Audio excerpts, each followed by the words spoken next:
नमस्कार विद्यार्थियों। हमारा चैप्टर चल रहा है ठोस अवस्था, सॉलिड स्टेट। और आज इस चैप्टर में हम पढ़ेंगे पदार्थों के चुंबकीय गुण, मैग्नेटिक प्रॉपर्टीज। इसमें कई इंपॉर्टेंट टॉपिक आएंगे।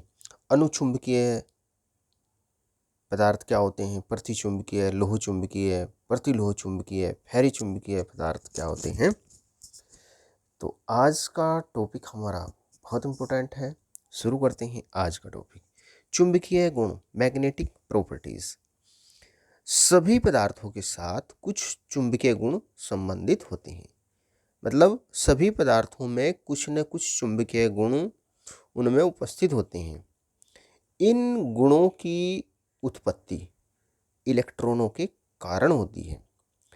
एक परमाणु में एक इलेक्ट्रॉन, ये जो चुंबकीय गुण होते हैं, वो चुंबकीय गुणों की उत्पत्ति किससे होती है? इलेक्ट्रॉनों के कारण होती है। एक परमाणु में प्रत्येक इलेक्ट्रॉन एक सूक्ष्म चुंबक की तरह व्यवहार करता है। एक टीनी मैग्नेट की तरह इलेक्ट्रॉन बिहेव करता है, व्यवहार करता है। उसका चुंबकीय आघूर्ण दो प्रकार की गतियों से उत्पन्न होता है। मतलब उसमें जो चुंबकत्व का गुण होता है वो दो प्रकार की गतियों से उत्पन्न होता है। एक तो उसकी नाभिक के चारों ओर कक्षक गति, और उसका अपने अक्ष के चारों ओर चक्रण। देखो, प्रत्येक परमाणु में प्रत्येक इलेक्ट्रॉन, एक परमाणु में प्रत्येक इलेक्ट्रॉन एक सूक्ष्म चुंबक की तरह व्यवहार करता है, एक टीनी मैग्नेट की तरह व्यवहार करता है। परमाणु में इलेक्ट्रॉन, उसका चुंबकीय आघूर्ण, इलेक्ट्रॉन का चुंबकीय आघूर्ण दो प्रकार की गतियों से उत्पन्न होता है। पहला, एक तो नाभिक के चारों ओर कक्षक गति, और दूसरी उसका अपने अक्ष पर चारों ओर चक्रण, स्पिन। देखो यहाँ चित्र में दिखाया गया है, ये परमाणु का नाभिक है। नाभिक के चारों ओर इलेक्ट्रॉन घूम रहा है ना। और एक तो जो चुंबकीय आघूर्ण होता है वो इलेक्ट्रॉन के नाभिक के चारों ओर ऑर्बिटल में जो इलेक्ट्रॉन घूमता है उसके कारण चुंबकीय आघूर्ण उत्पन्न होता है। और एक इलेक्ट्रॉन अपनी ही अक्ष पर घूमता है ना, अपनी ही अक्ष पर घूमता है। जैसे जो पृथ्वी होती है ना, जैसे पृथ्वी सूर्य के चारों ओर चक्कर लगाती है ना, और अपनी अपनी अक्ष पर भी घूमती है ना। अपनी अक्ष पर घूमने के कारण दिन रात होते हैं। तो और सूर्य के चारों ओर चक्कर लगाने में पृथ्वी कितना समय लेती है? 1 साल लेती है। अपनी अक्ष पर तो वो 24 घंटे में घूम जाती है। तो जो इलेक्ट्रॉन होते हैं ना, इलेक्ट्रॉन का चुंबकीय आघूर्ण दो प्रकार की गति से उत्पन्न होता है। नाभिक के चारों ओर कक्षक गति, मतलब नाभिक के चारों ओर ऑर्बिटल में, कक्षक में इलेक्ट्रॉन घूमते हैं उस गति के कारण, और अपनी अक्ष पर इलेक्ट्रॉन स्पिन करता है, उसके कारण चुंबकीय आघूर्ण उत्पन्न होता है। इलेक्ट्रॉन एक आवेशित कण होने के कारण, एवं एक आवेशित कण होता है इलेक्ट्रॉन, उस पर ऋणावेश होता है ना। एवं इस प्रकार की गतियों के कारण एक छोटे विद्युत परिपथ के रूप में समझा जा सकता है, जिसमें चुंबकीय आघूर्ण पाया जाता है। इस प्रकार प्रत्येक इलेक्ट्रॉन के अस्थायी चक्रण और कक्षक चुंबकीय आघूर्ण संयुक्त रहता है। प्रत्येक इलेक्ट्रॉन के साथ एक परमानेंट चक्रण और मतलब स्पिन, अंग्रेजी में कहें स्पिन, और कक्षक मतलब ऑर्बिटल चुंबकीय आघूर्ण, मैग्नेटिक मूवमेंट संयुक्त रहता है। इस प्रकार इस चुंबकीय आघूर्ण का परिमाण, मैग्नीट्यूड, बहुत कम होता है। इसे मापे जाने वाली इकाई को बोर मैग्नेटॉन कहा जाता है, म्यू बी। और यह 9.27 इंटू 10⁻⁻24 एम्पियर मीटर स्क्वायर के बराबर होता है। एक बोर मैग्नेटोन बराबर होता है इतने के बराबर होता है। पदार्थों को उनके चुंबकीय गुणों के आधार पर 5 कैटेगरीज में बांटा जा सकता है।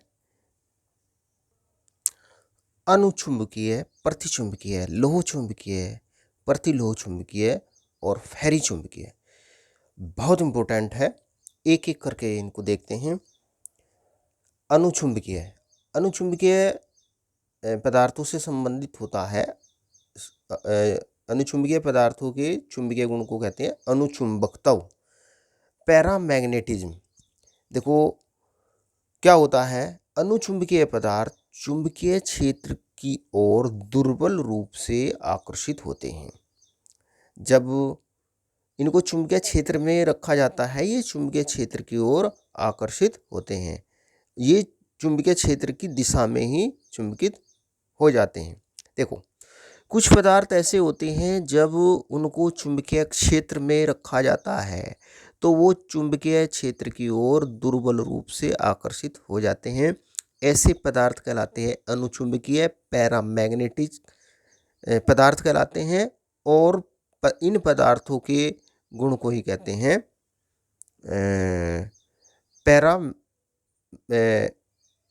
अनुचुंबकत्व, पैरामैग्नेटिज्म। अनुचुंबकीय पदार्थों के चुंबकीय गुण को क्या कहा जाता है, पैरामैग्नेटिज्म, अनुचुंबकत्व कहा जाता है। ये चुंबकीय क्षेत्र की अनुपस्थिति में अपना चुंबकत्व खो देते हैं। अनुचुंबकत्व का कारण, पैरामैग्नेटिज्म का कारण एक या अधिक अयुग्लित मतलब अनपेयर्ड इलेक्ट्रॉनों की उपस्थिति है। मतलब वे पदार्थ जो चुंबकीय क्षेत्र में रखने पर दुर्बल रूप से आकर्षित होते हैं चुंबकीय क्षेत्र की ओर, ऐसे पदार्थों को कहा जाता है अनुचुंबकीय पदार्थ। और पदार्थों का जो चुंबकीय क्षेत्र में दुर्बल रूप से आकर्षित होने का गुण कहा जाता है अनुचुंबकत्व, पैरामैग्नेटिज्म। और देखो ये पदार्थ अनुचुंबकत्व का गुण इसलिए प्रदर्शित करते हैं क्योंकि इनमें एक या अधिक अनपेयर्ड इलेक्ट्रॉन होता है।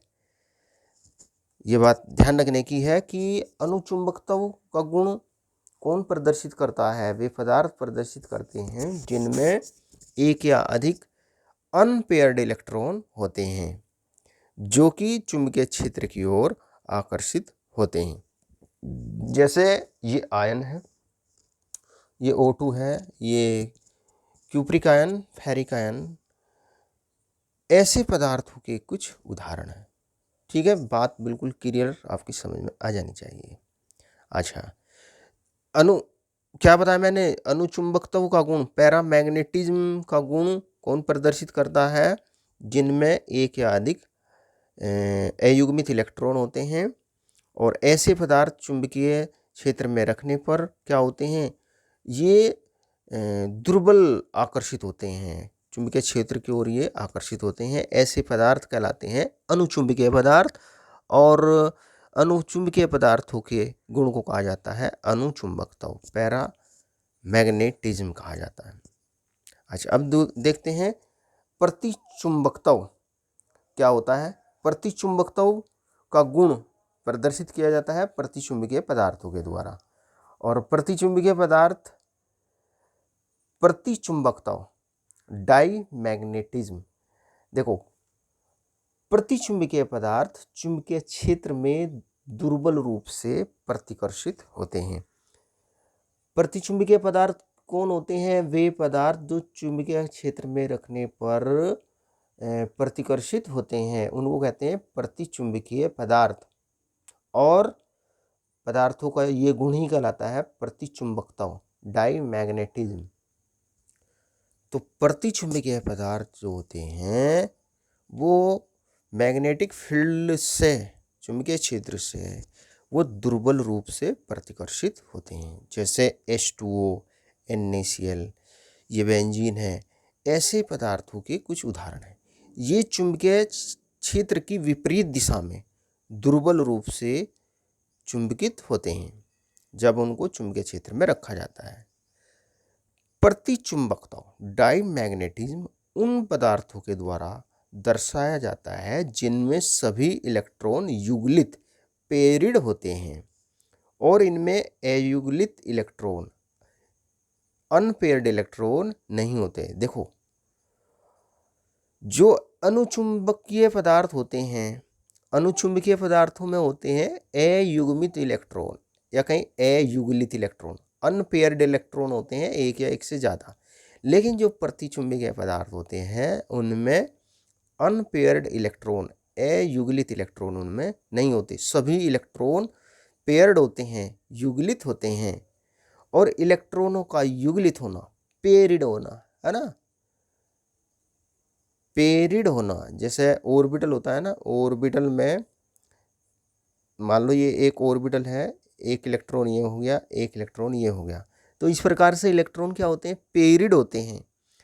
तो इलेक्ट्रॉनों का पेरिड होना, जबकि जो अनुचुंबकीय पदार्थ होते हैं उनमें सभी इलेक्ट्रॉन पेरिड नहीं होते, कुछ इलेक्ट्रॉन अनपेरिड होते हैं, मतलब इनमें से एक कक्षक में एक इलेक्ट्रॉन होता है। तो प्रतिचुंबकीय पदार्थों में सभी इलेक्ट्रॉन पेरिड होते हैं, उनका जोड़ा होता है एक ऑर्बिटल में।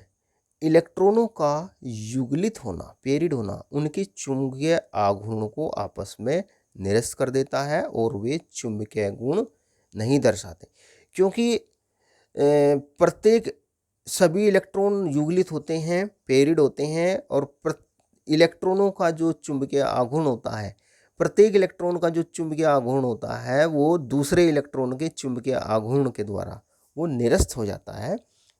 तो इस वजह से जो प्रतिचुंबकीय पदार्थ होते हैं वो चुंबकीय गुण नहीं दर्शाते। अब देखते हैं लोह चुंबकत्व, फेरोमैग्नेटिज्म क्या होता है और लोह चुंबकीय पदार्थ क्या होते हैं।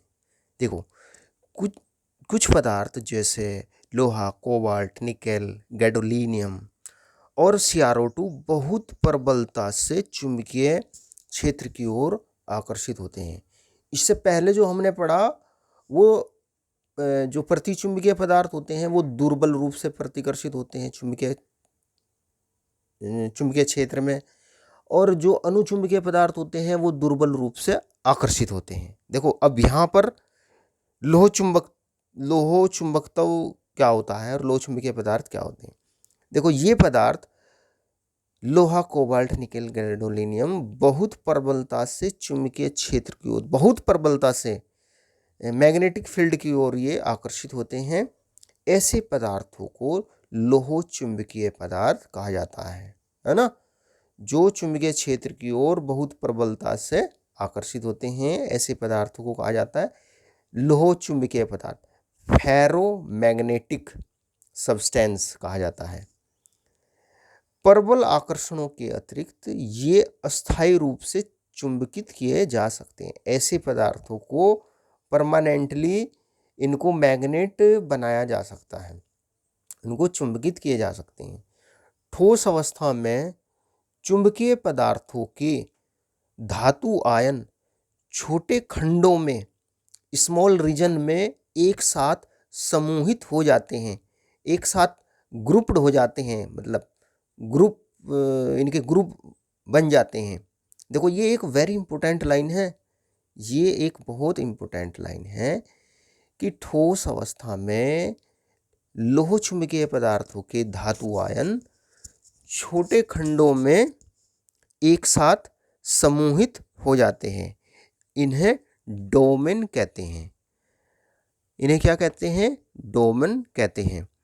जो मेटल आयन होते हैं वो छोटे खंडों में, स्मॉल रीजन में एक साथ समूहित, ग्रुप्ड टुगेदर, एक साथ समूहित को अंग्रेजी में कहते हैं ग्रुप्ड टुगेदर, मतलब एक साथ समूहों में वो ग्रुप समूह बना लेते हैं।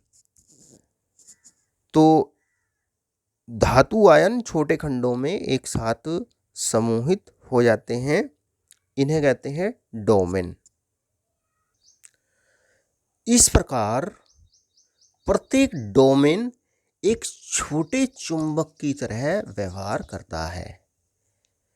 लोह चुंबकीय पदार्थों के अचुंबकीय टुकड़े में डोमेन अनियमित रूप से अभिविन्यासित होते हैं, ओरिएंटेड होते हैं, मतलब एक प्रकार से व्यवस्थित रहते हैं और उनका चुंबकीय आघूर्ण निरस्त हो जाता है। देखो, लोह चुंबकीय पदार्थ के अचुंबकीय टुकड़े में जब तक उसको चुंबकीय क्षेत्र में नहीं रखा जाता, उससे पहले की बात है। डोमेन क्या होता है? अभी मैंने आपको बताया कि जो लोह चुंबकीय पदार्थ होते हैं, ठोस अवस्था में लोह चुंबकीय पदार्थों के धातु आयन छोटे खंडों में, स्मॉल रीजन में एक साथ समूहित हो जाते हैं, एक साथ ग्रुप हो जाते हैं, ग्रुप बना लेते हैं। और प्रत्येक डोमेन जो होता है वो एक छोटे चुंबक की तरह व्यवहार करता है। लोह चुंबकीय पदार्थ के अचुंबकीय टुकड़े में डोमेन अनियमित रूप से अभिविन्यासित होते हैं, ओरिएंटेड होते हैं या कहीं व्यवस्थित होते हैं और उनका चुंबकीय आघूर्ण निरस्त हो जाता है। पदार्थ को चुंबकीय क्षेत्र में रखने पर सभी डोमेन चुंबकीय क्षेत्र की दिशा में अभिविन्यासित हो जाते हैं, चुंबकीय क्षेत्र की दिशा में ओरिएंटेड हो जाते हैं और प्रबल चुंबकीय प्रभाव उत्पन्न करते हैं। प्रबल चुंबकीय प्रभाव उत्पन्न होता है। चुंबकीय क्षेत्र को हटा लेने पर भी डोमेनों का क्रम बना रहता है और लोह चुंबकीय पदार्थ परमानेंट मैग्नेट बन जाते हैं। देखो, यहाँ पर ये दिखाया गया है चुंबकीय आघूर्ण का व्यवस्थित संरेखण। संरेखण होता है मतलब पंक्तिबद्ध, एक पंक्ति के रूप में व्यवस्थित होना, पंक्तिबद्ध संरेखण। लोह चुंबकीय, प्रतिलोह चुंबकीय, ये लोह चुंबकीय पदार्थ में दिखाया गया है चुंबकीय आघूर्ण किस प्रकार से उसमें उत्पन्न होता है। ये प्रतिलोह चुंबकीय, ये फेरी चुंबकीय। देखो, जो लोह चुंबकीय पदार्थ होते हैं, ये कै वाला, ये लोह चुंबकीय पदार्थ का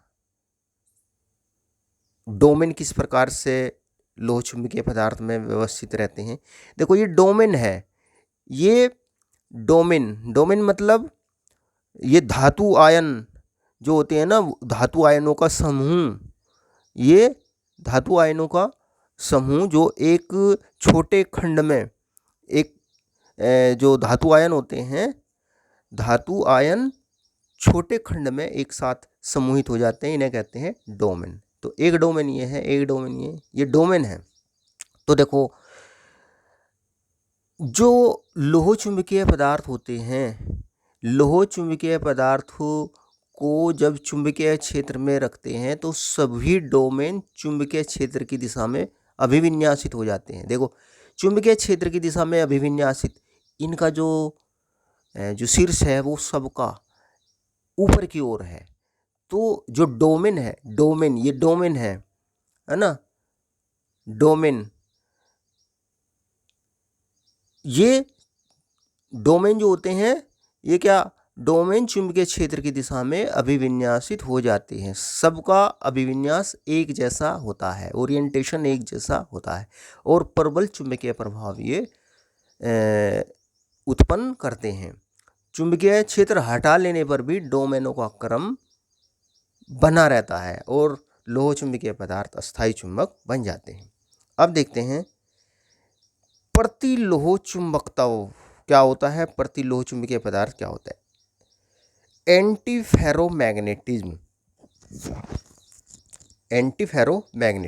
देखो, प्रतिलोह चुंबकत्व प्रदर्शित करने वाले पदार्थों जैसे मैग्नेस ऑक्साइड में डोमेन संरचना लोह चुंबकीय पदार्थों के सदृश होते हैं, है ना, परंतु उनके डोमेन एक दूसरे के विपरीत अभिविन्यासित होते हैं। देखो यहाँ पर ये देखो, डोमेन जो होते हैं ये एक दूसरे के विपरीत अभिविन्यासित है। इसका शीर्ष ऊपर की ओर है, इसका नीचे की ओर, है ना, ऊपर की ओर, नीचे की ओर, ऊपर की ओर। समझ रही बात को? तो जो लोह चुंबकीय पदार्थ होते हैं, प्रतिलोह चुंबकीय पदार्थ, लोह चुंबकीय पदार्थों में तो डोमेन जो होते हैं वो चुंबकीय क्षेत्र की दिशा में अभिविन्यासित हो जाते हैं सब एक तरीके से।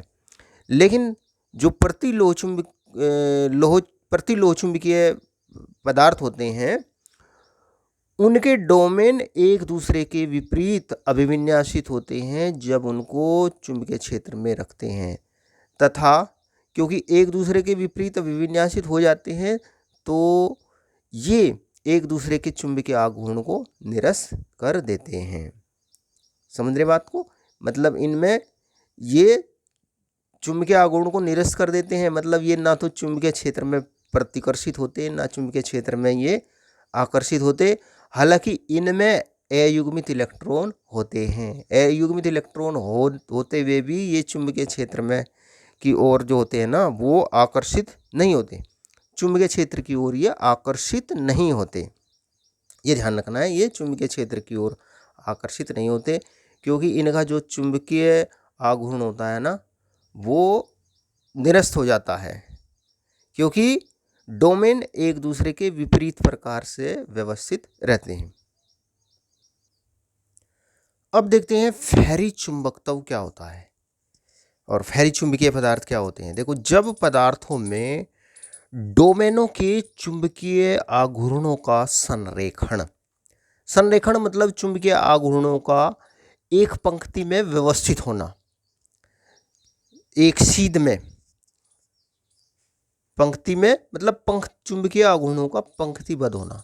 जब पदार्थ में डोमेनों के चुंबकीय आघूर्णों का संरेखण समानांतर एवं प्रतिसमानांतर दिशाओं में असमान होता है तब पदार्थ में फेरी चुंबकत्व देखा जाता है। फेरी मैग्नेटिज्म वो पदार्थ शो करते हैं। देखो जैसे यहाँ देख सकते हैं, इसका चुंबकीय आघूर्ण जो है, ये डोमेन का चुंबकीय आघूर्ण कुछ का ऊपर की ओर है ना, कुछ का नीचे की ओर है। मतलब ये नहीं कि आधों का तो ऊपर की ओर होगा, आधों का चुंबकीय आघूर्ण नीचे की ओर, नहीं, कुछ इसमें भिन्नता होती है। कुछ का ऊपर की ओर होता है जबकि कुछ का नीचे की ओर होता है। तो जब पदार्थों में डोमेनों के चुंबकीय आघूर्ण का संरेखण समानांतर एवं प्रतिसमानांतर दिशाओं में असमान होता है तब पदार्थों में प्रतिचुंबकत्व देखा जाता है। ये लोह चुंबकत्व की तुलना में चुंबकीय क्षेत्र के द्वारा दुर्बल रूप से आकर्षित होते हैं।